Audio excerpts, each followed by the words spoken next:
शरीर और मजबूत हो जाता, जबकि जो लोग उसके खिलाफ साजिश रचते उन्हें उसका उल्टा असर झेलना पड़ता और वे कमजोर हो जाते। इसलिए जब उसका गोद लिया हुआ छोटा भाई फिर से बीमार होने का नाटक करके उससे खून दान करवाना चाहता था, तो उसने अपने पक्षपाती परिवार से कहा, मेरे भाई की हालत बहुत खराब लग रही है, सिर्फ 3 बैग खून से काम नहीं चलेगा, उसे 6 बैग खून चाहिए। ये सुनकर सभी हैरान रह गए। उसका गोद लिया हुआ भाई समझ नहीं पाया कि वह अचानक इतना बदल क्यों गया। उसकी दूसरी बहन गुस्से में बोली कि पहले खून देने से बचने की यही कीमत है। उसकी माँ ने भी उसकी तारीफ की कि आखिरकार वह अपने भाई के लिए खून देने को तैयार हो गया। लेकिन 6 बैग खून निकलने के बाद भी वह आदमी बिल्कुल ठीक था, बल्कि उसे महसूस हुआ कि उसका शरीर पहले से ज्यादा मजबूत हो रहा है। यह देखकर सभी लोग हैरान थे। दूसरी तरफ उसका गोद लिया हुआ भाई अचानक चक्कर महसूस करने लगा।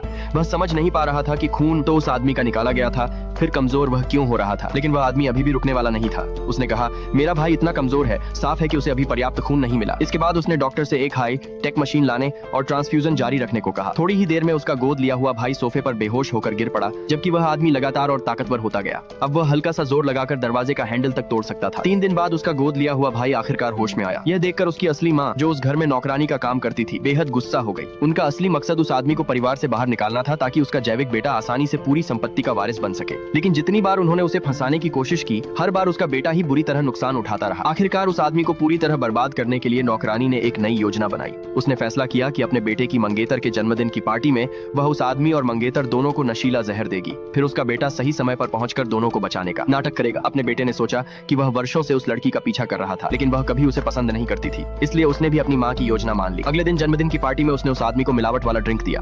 वह आदमी जानता था कि उसके खिलाफ साजिश हो रही है, लेकिन फिर भी उसने बिना हिचकिचाए वह ड्रिंक पी लिया। कुछ ही देर बाद उसने बेहोश होने का नाटक किया। नौकरानी उसे एक कमरे में ले गई। इसके बाद उसका गोद लिया हुआ भाई वही ड्रिंक अपनी मंगेतर को भी दे दिया। दोनों परिवारों के रिश्ते की वजह से लड़की ने भी बिना शक किए वह ड्रिंक पी लिया। जल्द ही वह लड़की और वह आदमी कमरे में अकेले रह गए। तभी उसका गोद लिया हुआ भाई पूरे परिवार को लेकर कमरे में घुस आया। उसकी माँ ने तुरंत उस आदमी पर चरित्रहीन होने का आरोप लगा दिया। उस समय उसका गोद लिया हुआ भाई बेहद खुश था। उसे यकीन था कि उसकी मंगेतर अब उसकी बहुत आभारी होगी। लेकिन तभी सबके सामने ऐसा कुछ हुआ जिसकी किसी ने कल्पना भी नहीं की थी। वह लड़की अचानक दौड़कर उस आदमी की बाहों में जा गिरी और सबके सामने उसे अपना मालिक कहकर पुकारने लगी। फिर उस आदमी ने अपने परिवार से कहा, हम दोनों एक दूसरे से प्यार करते हैं। यह सुनते ही उसका गोद लिया हुआ भाई सदमे में वहीं जमीन पर गिर पड़ा।